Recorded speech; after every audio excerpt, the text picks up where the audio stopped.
So the three things that really caught my attention this week from the reading mostly was Philo Farnsworth, the teenager from Idaho, the game shows, and sitcoms. So Philo Farnsworth really caught my attention mostly because he's from Idaho and so am I.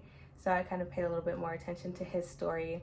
And with his story, he kind of created and like paved the way for picture quality.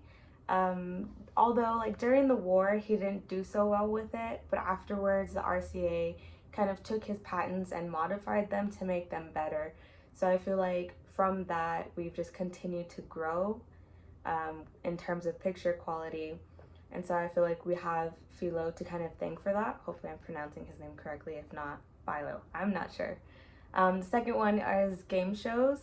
That is interesting, not surprising, but interesting that they would rig their shows to host like certain candidates or make certain ones win or certain ones lose and things like that. And so much to the point that people started to like point these things out, and then there was this huge investigation, and then all these game shows dropped from TV until about 1999 when Who Wants to Be a Millionaire came out, which was a show that I used to watch as a kid too, actually. And there's just like a whole bunch of like negative stigma around it.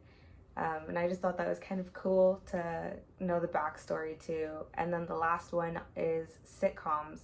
That it was interesting how they tried to portray like American life, like your average American middle class life, but they really didn't. Like even one of the Hispanic characters would be named, I don't remember the name it said in the book, but it was something Smith, and that's not very realistic for a Hispanic name.